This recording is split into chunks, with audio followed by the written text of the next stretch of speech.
Greetings, Internet. It is I, Spooky Zelos. Don't mind the noise in the background. As I've stated before, I have people who I live with. Now, what I'm going to be working on today is a bit different. This is my Sega Genesis. I'm going to remove the cartridge here, as you can see. Sega Genesis cartridge, EverDrive. What I'm going to do is give it a good thorough cleaning. But before I do that, this has another problem that's kind of creeped up again. It kind of creeps up on and off. The power connector here, as you can see here, has gotten loose. It's actually a problem with Model 2 Genesis, and yeah, so I'm going to show you guys how to tear it down, fix it up, and make it like new again. So, let's begin, shall we? First of all, screws on the bottom.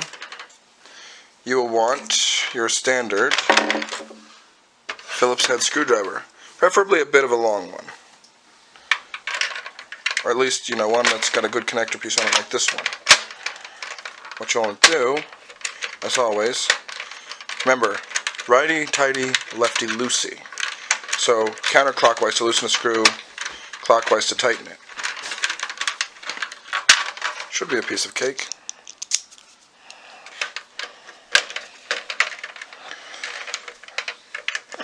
Must have missed a screw in there somewhere.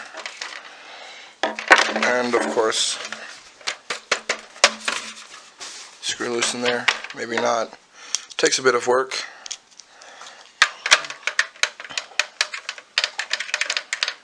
Oh, it's loose, it's just not as loose as it could be. We'll try the bottom one, that'll work.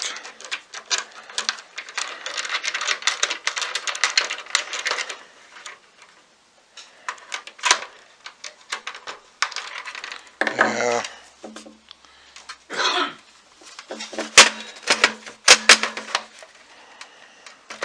It's loosening, but it's been a while. As I said, you kind of want a bit of a longer screw bit when possible with this one, simply because it can be a bit of a pain to work with at times.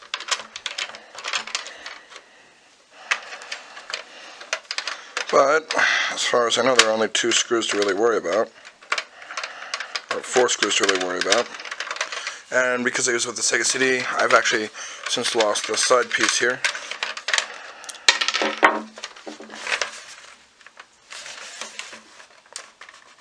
See how it's kind of loosening up.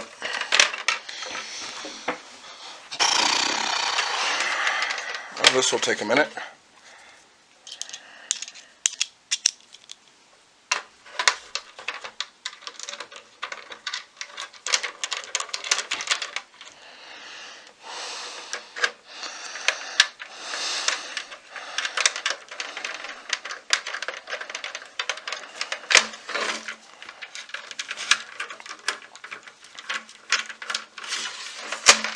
Oh dear.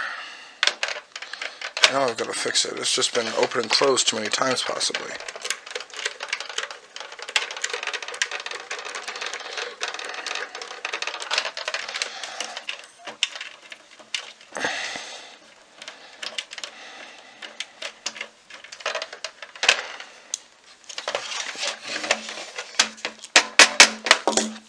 We'll be right back.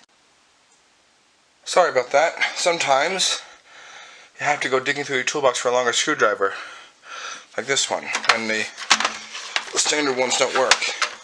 This was common practice for video game companies back in the 90s, because they didn't want people opening up their consoles and modifying them or altering them to play unapproved games, things of that nature. It should work to loosen this though.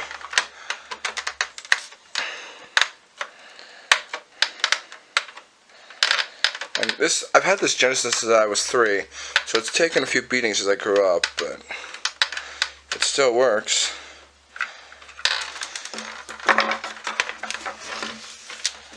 Well, there's one screw. Let's work on the other, shall we?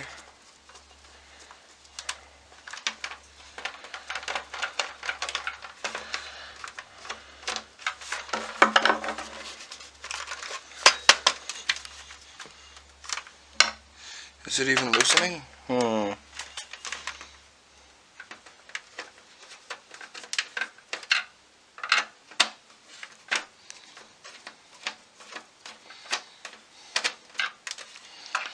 This one.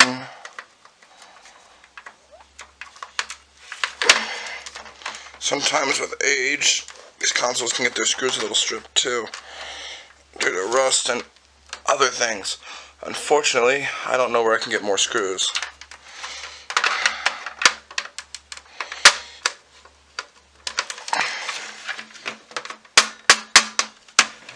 Come on out, you blasted screws. Come on. And these really stick sometimes.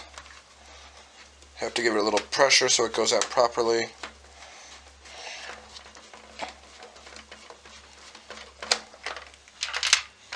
There it goes. That's two.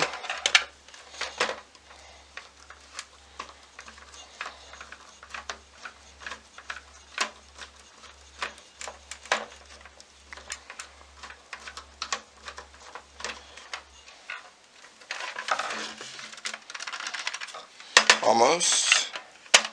Coming out, you little minx. That's it. Come on.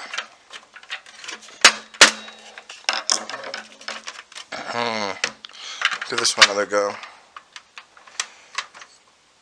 Sometimes they really stick to their guns.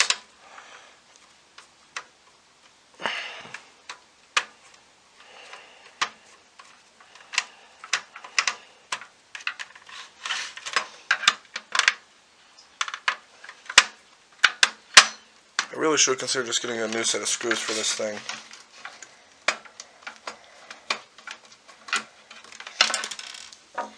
Well, that's three. Number four has been the most tricky to come out.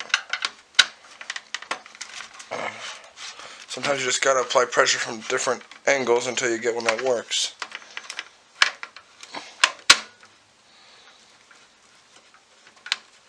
Yeah, this one's the one that's the most stripped out of all of them. Let's see if it'll come up anyway. Yep. And there it went. Okay. This is the underside of the control board here, the cover. I'll be sure to give that a good quick wipe down with some rubbing alcohol, which will clean it up right nicely. Now, I'm sure you've seen this in other people's videos. This is the radio signal shield. It prevents interference from the components from interfering with stuff like televisions, old style ones at least. Now I can use my standard screwdriver, provided it wants to work. In fact, I think I'll switch this one out for the smaller Phillips, simply because. And you can acquire these at any standard toolkit you can get at Best Buy or Radio Shack or where have you. Just remember to get a screwdriver handle for it if it's missing one, because I picked my first set actually I got from an auto parts store, and it didn't have the it ends up fitting the screwdriver, but it didn't actually have a handle, so I had to do some weird things with pliers initially. Would not recommend doing that again. Keep the long screwdriver around, because sometimes when working on these old consoles, you can actually run into little issues.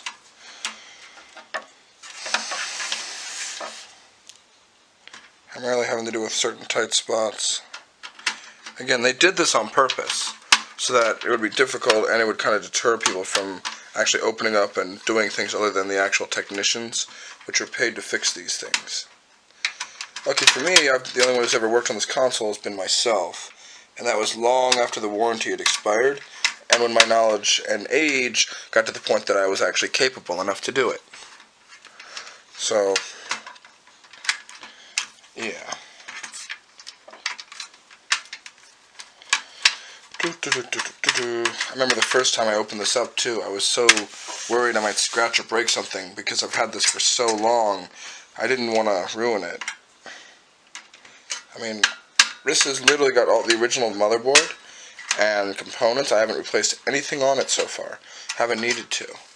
That's just how well these old things hold up. Alright, now for the tricky part. You'll want a flathead for this. Or pliers. Pliers work well too. Just be very gentle. Because again, it's very, very old. And you basically just want to push in these tabs so that it comes. I miss a screw. Yeah, I did. But yeah, be very gentle, and you want to be very careful, because it's aluminum, and aluminum, especially thin sheets like this, are fragile and breakable. Alright, before I start the next part, let me just put in a break here because this camera doesn't record for very long. Now that we've gotten through the initial removal of screws, let's start removing the plate by, as I stated earlier, very carefully pushing in these tabs.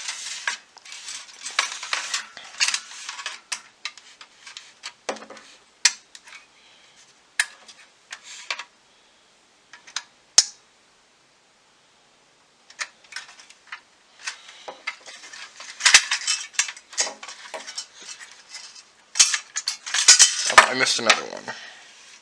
Lovely. And I can already see areas where dust is built up, primarily around the power switch. I'll be sure to clean that out.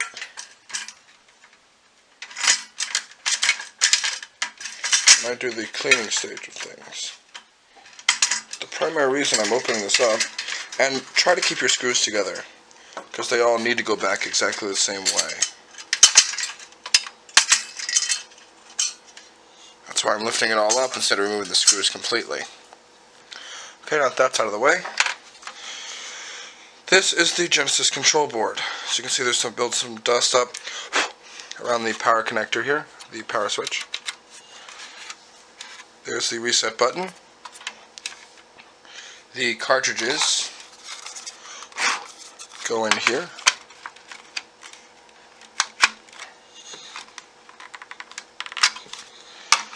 And for today, what I'll be working on is this component here. This is the power switch. Now, I've already checked all the capacitors. They're fine. There's no damage. I can clearly see it through the magnifier here. As you can see, they're all in great shape. Got my magnifier here anyway, because with it, I can more precisely and accurately manipulate things. This is something I did not have the last time I worked on this.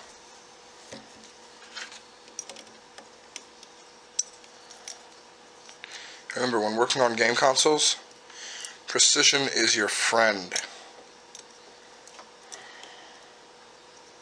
Believe me, I've actually nearly messed up settings before and freaked out and had to fix it. Now, for the next stage, I'm going to actually have to remove the control board. Luckily for me, the same screws, except for these two screws here, the same screws that held the entire thing together are the ones that also held the control board in.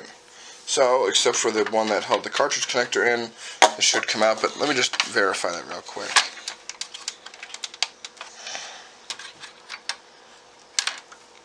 Does it come up?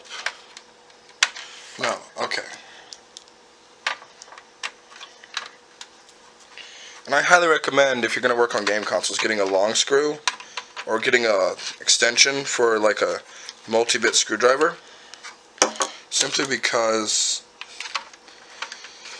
things like the Xbox have special parts, and they're again built so you can't open them, so you've got to, there's the bottom shield here, so you've got to have a screw lengthening device that will actually get in there. Luckily, when I modded my Xbox, I had such a device. Okie dokie. So this is now lifted up.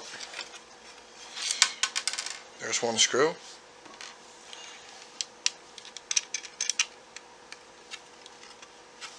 Let me just remove the other.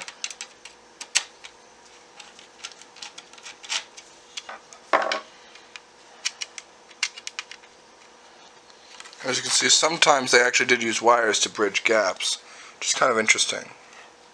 But I guess they figured no one would ever see the inside of the console anyway. Typical Sega. Typical anyone, actually, from that era.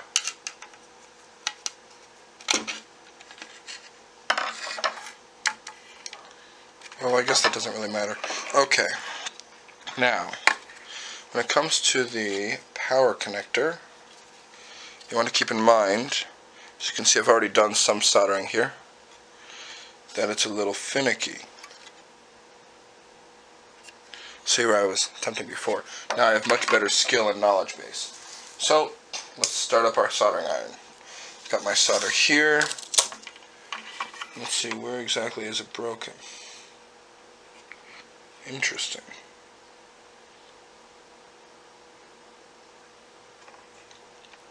And me without super glue, that would actually solve this problem right quick.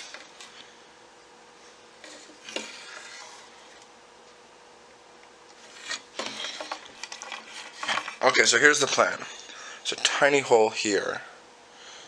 And what I'm going to do is a little insane, but I'm going to attempt to use a micro amount of solder, liquid metal, feed it into that tiny hole, hoping it doesn't short out the system board. And actually, no, wait, I have super glue. So let's use that. I guess I won't be needing the soldering iron. But sometimes you do have to solder things, make them work. Like here, the solder was actually coming loose in the joint.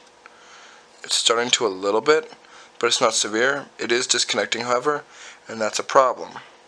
Because if you have to these things are really finicky, and if you have to fiddle with them to get a connection, that's a big problem. So I'm going to apply a little extra solder to the three connecting points here anyway, while making sure that they don't touch. Followed by super gluing the top to ensure it stays put. The only other problem I can think of is that the cable itself is also going a little wonky. And see, the reason with the Genesis cabling is that when you put it in, it applies pressure on there, and that wasn't a very sturdy joint. So that's the other problem. But if I look through the magnifier here, indeed the soldering joint has actually gone bad. So definitely going to solder that connector. I may look into getting an actual new connector piece too. Something which can be easily done if you know the right sources. In fact, let me adjust this so you can see what I'm talking about here.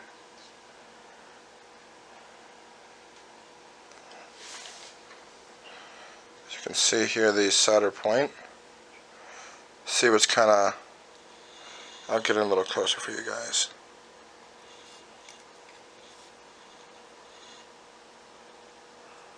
You can see that specific solder joint is a little finicky.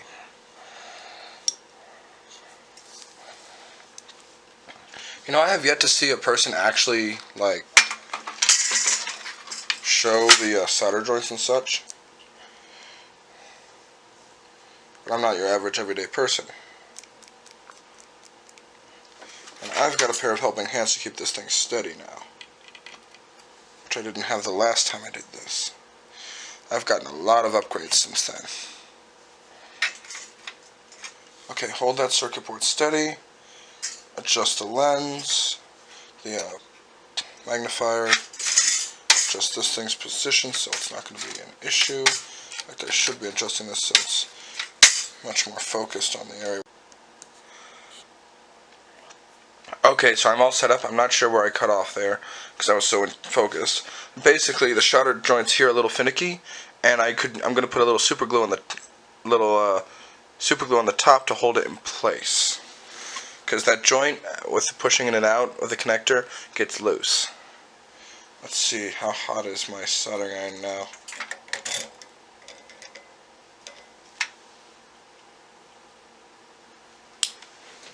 Oh. That's a problem. It disconnected. It unplugged itself. Whoopsies. Let's fix that, shall we? I'll use this plug over here because it makes more sense. Less chance of it getting tangled up or something. Alrighty. Soldering iron active, heating up. I want to turn it down once, 2 settings maybe.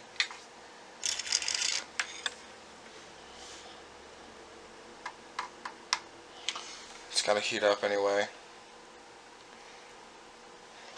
You know, this is actually an electrical soldering iron, low grade. I've done some work on it. Not the best at maintaining these things, but it does work wonders.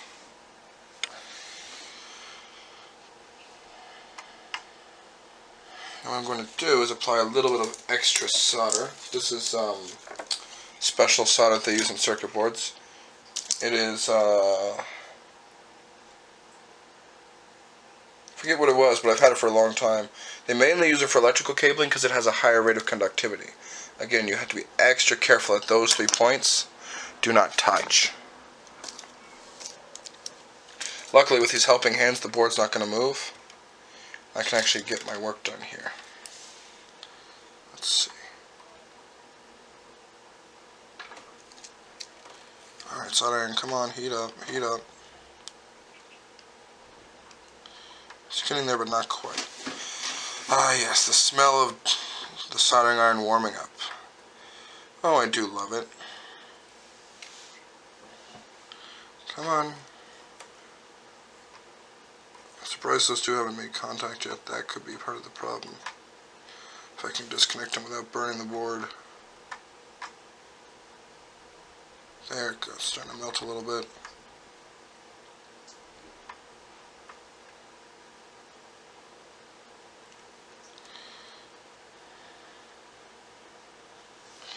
Whatever you do, don't breathe in the fumes. That actually causes serious problems. Health related, anyway.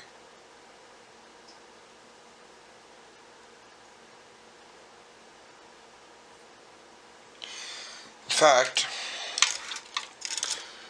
I have an oxygen mask right over there. I should be using it.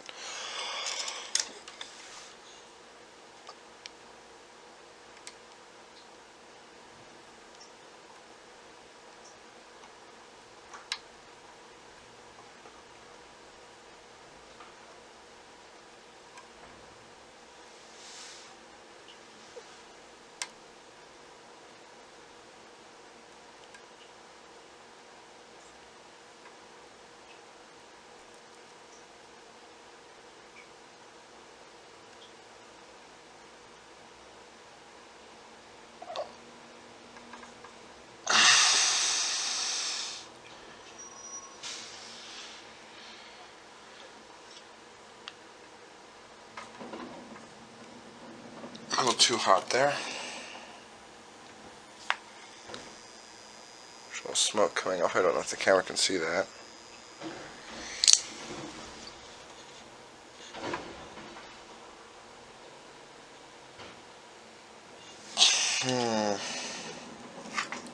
Clean some of this off.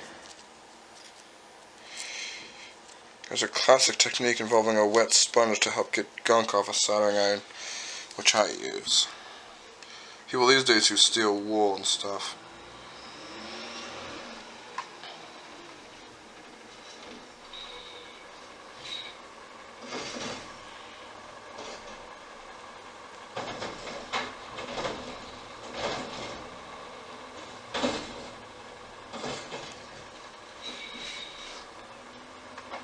I'm gonna move that over a little bit.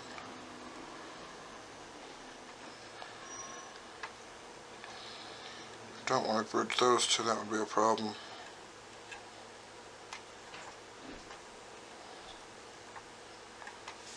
Oh dear. See how the metal's being shifted around?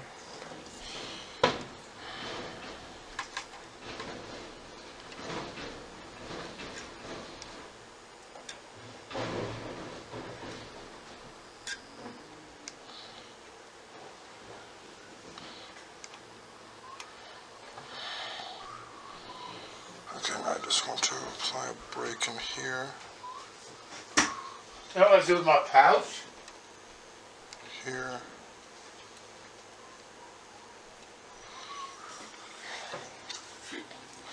Push a little lower.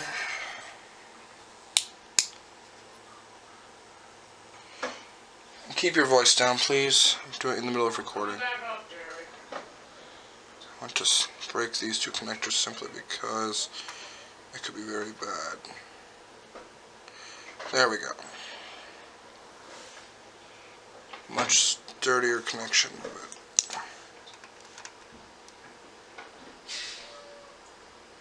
There's just solder right here.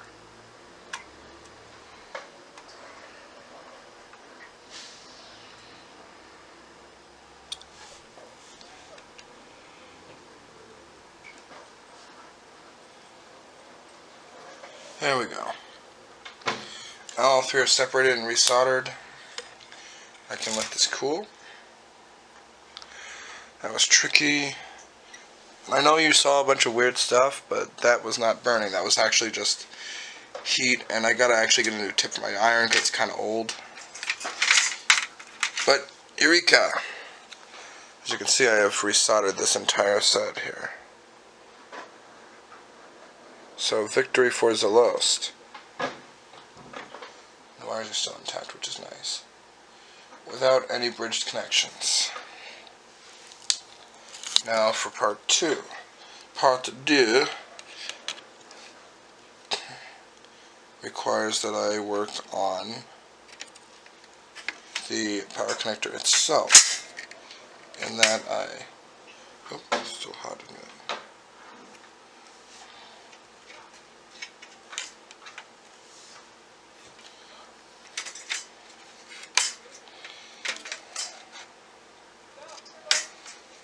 Try that way. Okay. This is cooling down in its little stand. I'll be right back with you guys after I get some super glue. Now for the final component here. Super glue. So, now that our soldering iron is cooling, we've done the metal working. What you want to do, this won't affect the electronics at all. I'm going to be very light. Apply a very thin but viscous layer around the component you're trying to hold down. There's a good reason for it.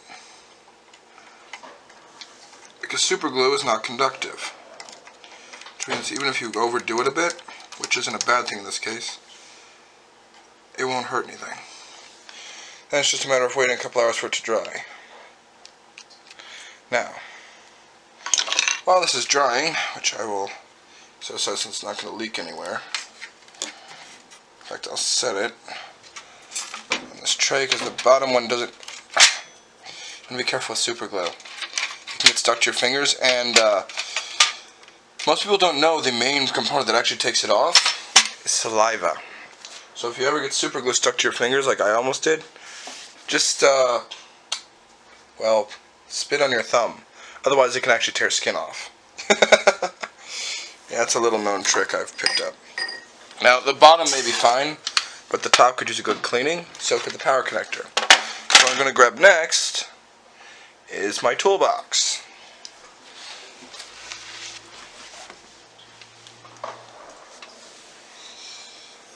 Which I was setting aside. I've been working on multiple things. You guys know how it is for us electronics junkies. Spilling out everywhere though.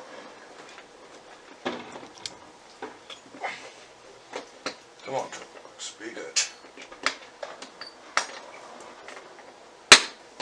Right. My toolbox. Now, I've got a lot of stuff in here, including my soldering iron when it's not in use, which it has been for a while. Here's some of those older tool bits I told you about. I've got all sorts of ones, including the Nintendo Y tool bit, which is kind of nice to have.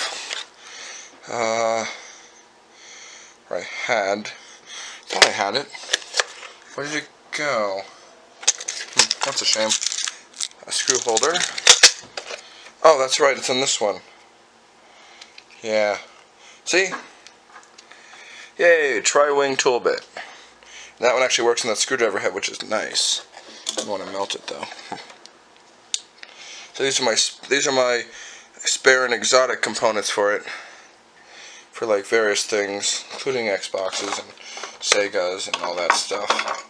Should pick that up. That's what I was telling you about, that I finally got the handle for when I got the other set. Right, cleaning. Now, in here I have some Q-tips, electrical tape, and a multimeter. Kids, don't work on electronics for that one. If you ever run into a problem, this can save you so many headaches. It not only can determine, if you know how to use it, not only can it determine which capacitors are bad when they're not visibly so, which has happened to me actually once before, it can also determine a host of other problems. Bad connections, overloaded connections, short circuits.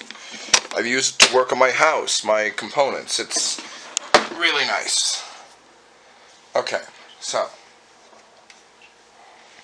for the power connector here, what I'm going to do is actually just use a dry Q-tip,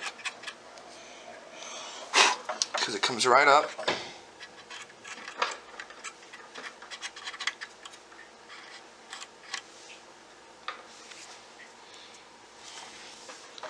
And this material doesn't cause electrostatic discharge or any host of other problems that I've run into while cleaning these things that can short circuit them and whatnot. And believe me, I wouldn't work on this without at least being somewhat knowledgeable about this stuff, because again, this is one of my most prized possessions. Luckily, I've been quite good about it and the dust hasn't really built up. Do a quick once over on the joints here.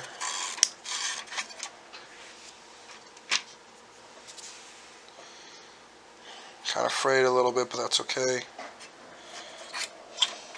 Just any little spots. You want to do this like once a year or so, just to maintain their functioning for the next, I don't know, 100 years or so.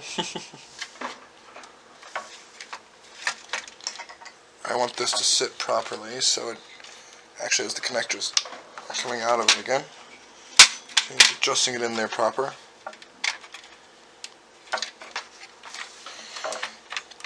Getting it to sit. This spot's the trickiest. Hopefully this screw's fault though.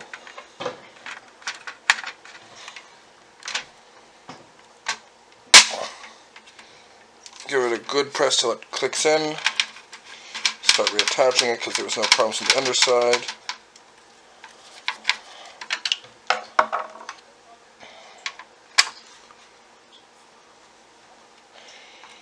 And reassembly, you're just doing the same thing you did to take it apart in reverse. But the way I've done this is simple enough. In fact, you don't even need that RF shield, but I mean, people say you don't need it. I don't. I prefer to keep things intact. And I highly, highly recommend that if you're really, really good to get into this, get yourself a can of compressed air. Makes cleaning this 10 times easier, and you don't have to be as precise like you do with the Q-tips. Yes, I know a screw popped out, or two, but that's okay. I know which one's where. So this should all fit back together. And the Genesis top actually looks in pretty good shape except for around the edge. So a quick once over. Getting all the grooves and joints here.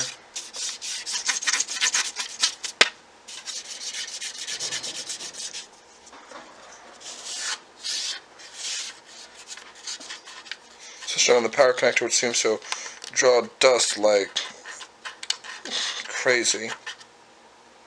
See that? That's after only a year. Be extra careful. Especially when reinserting these, because if you do this wrong, you can royally screw up your console. Short circuits and the like are the biggest hazard in this line of work.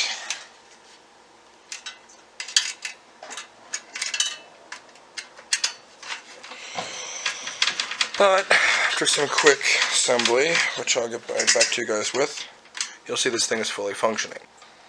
Alright, so once again we're back to our final stage here. We'll move that out of the way. After having done the repairs, and I guess we'll find out shortly if this actually worked. I mean, it worked the last time, but I didn't use super glue last time. So that's one big major change. This stuff, so soldering iron, super glue, and a multimeter, along with a good set of screwdrivers, is all you really need to work on game consoles. Keep that in mind, fellows, when you're doing your family proud by fixing stuff that you've had since your childhood.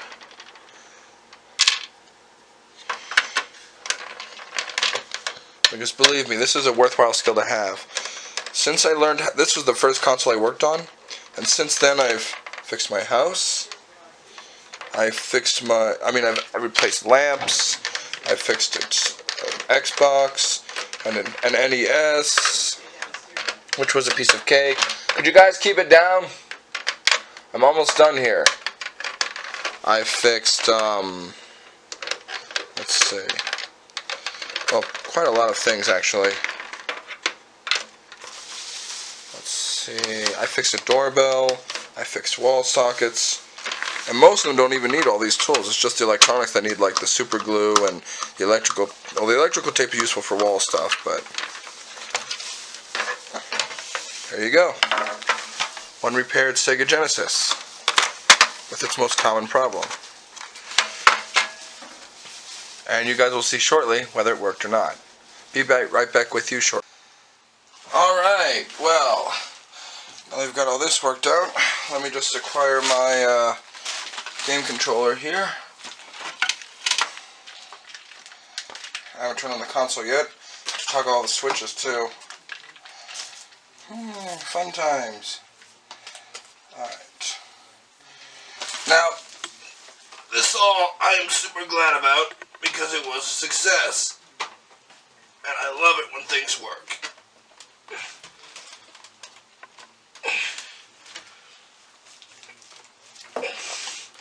That's just the way of things, you know? It's always best when things work for the better.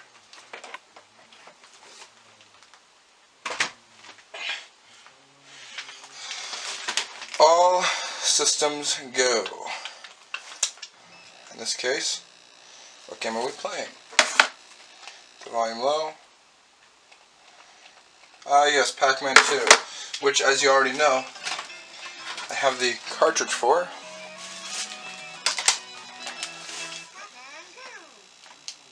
But as you can clearly see, no more finicky startups, no more issues. The Genesis works perfectly after my repairs. So, this has been Spooky's the Lowest, repairing things. Hopefully you guys will appreciate the glorious joy that it takes to actually fix things and get things done. So, this has been Spooky's the Lost. I'm going to sit down and play a game I haven't played in a while. Signing off.